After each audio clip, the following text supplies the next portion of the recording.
Baik, terima kasih saudara. Senang sekali saya Afla Nadia dapat menemani Anda kembali dalam Serambi Topik. Seperti biasa kita akan membahas mengenai headline pada Serambi Indonesia. Dan pada hari ini seperti biasa juga saya sudah bersama dengan Bung Arif Ramdan, redaktur multimedia Harian Serambi Indonesia. Selamat pagi Bung, apa kabar? Baik, alhamdulillah. Ya, Bung Arif, informasi yang sangat menarik pada hari ini Bung. Ada informasi apa saja?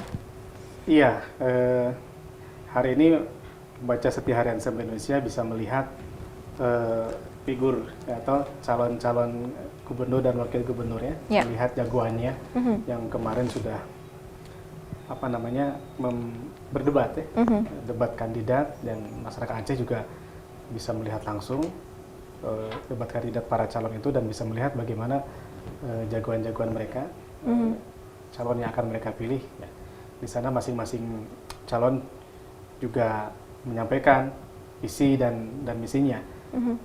Serambi Indonesia melalui Serambi On TV juga menyajikan langsung proses debat kandidat tersebut. Ini menjadi tayangan menarik kemarin dan masyarakat bisa melihat poin-poin apa saja bisa dibaca kembali pada Harian Serambi Indonesia hari ini, program-program unggulan dari para kandidatnya. Jadi masyarakat jangan asal pilih. Jadi mereka tahu siapa jagoannya, bisa ngomong nggak dia. Iya, benar-benar. Ya, terutama ya visi misinya itu yang jelas harus prorakyat ya.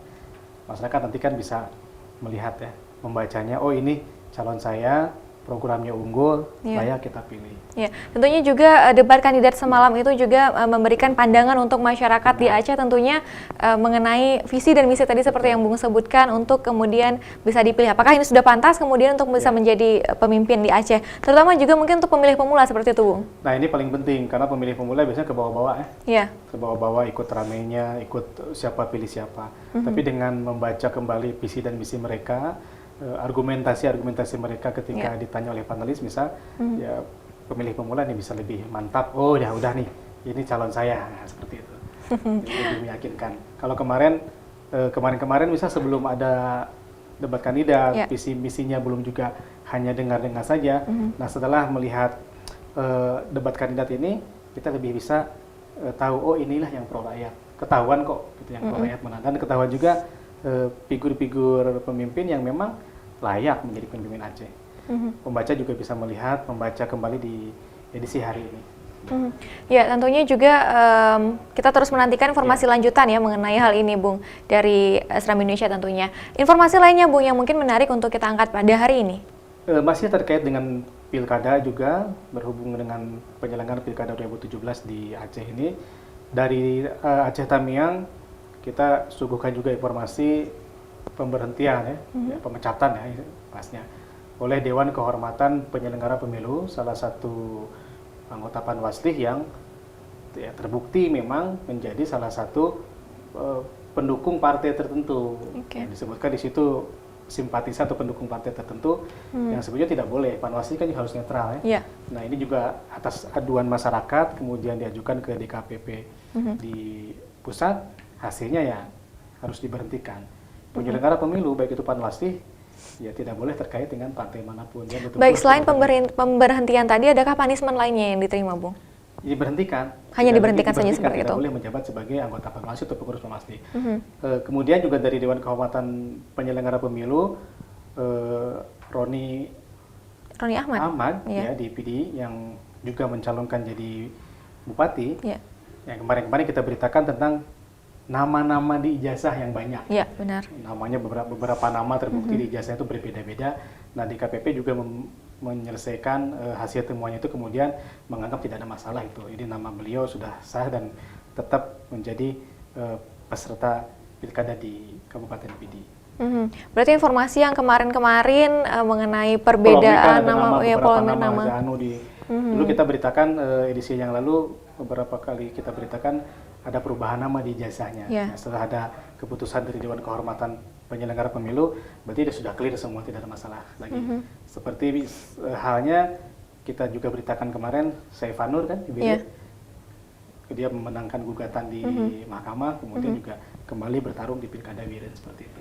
Luar biasa sekali informasi mengenai politik, terutama menuju Pilkada 2017, Bung, sangat menarik sekali Semakin untuk dekat kita ikuti. waktunya, semakin asik dilihat, semakin tahu kita siapa calon kita. Itu. Ya, semakin mendekati visi dan misi yang cocok dengan Betul, masyarakat Aceh betul. seperti itu, Bung. Baik, kita mungkin beralih sedikit, Bung, dengan informasi lainnya yang juga menarik pada hari ini. Di Barat juga ada informasi yang kita suguhkan tentang dugaan adanya pemotongan dana beasiswa, dana bantuan pendidikan kepada yang berhak, dengan salah satu modusnya ini laporan warga ke salah satu LSM yang mengurusi bidang pengaduan masyarakat, YARA dalam ini, Yayasan Advokasi Rakyat Aceh, yang getol selama ini menyuarakan kepentingan rakyat, juga mengadakan konferensi pers, temuan-temuan, termasuk juga laporan korbannya, adanya pemotongan biaya pendidikan untuk kursus bahasa Inggris. Nah, tapi persoalan yang diadukan oleh masyarakat adalah yang tidak ikut juga dipotong. Ini ribuan pesertanya, dan kalau satu orang 300.000 saja kan udah banyak jumlah. Tapi ini masih diteliti bantuan pendidikan dari mana, pasti terus kita telusuri.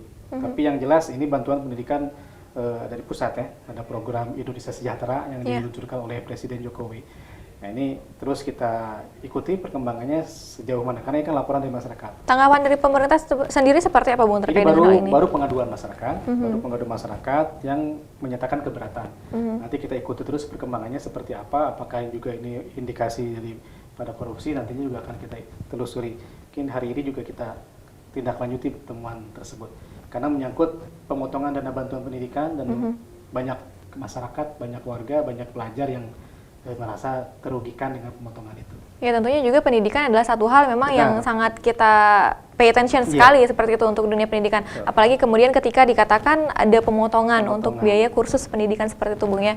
Adakah informasi lainnya, Bung, mungkin yang menarik pada hari ini?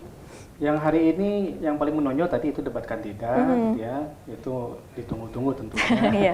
Karena menjelang pilkada, hal-hal yang lain ya kita suguhkan juga soal cuaca ya, di Aceh, kemudian hal yang lainnya, perkembangan di pusat kota Banda Aceh, informasi-informasi yang menarik yang jangan ditinggalkan oleh pembaca setia harian Serambi Indonesia. Bagi pembaca juga mau lihat kembali tayangan kandidat, siapa calon mereka, bisa diputar kembali Serambi on TV. Jangan lupa. Ya, benar sekali, kami ingatkan sekali lagi bahwa jika mungkin semalam ya ketinggalan untuk menyaksikan bagaimana serunya perdebatan antara kandidat pemimpin kita, gubernur dan juga wakil gubernur untuk Aceh, itu bisa langsung disaksikan nantinya di YouTube ya, Bung ya, di Serambi on TV, seperti itu. Dan juga jangan lupa untuk selalu mengikuti informasi terkini mengenai internasional, nasional dan juga tentang Aceh tentunya di Serambi Indonesia. Terima kasih Bung untuk waktunya hari ini. Saudara, demikian perbincangan kita dalam Serambi Topik, kembali ke studio.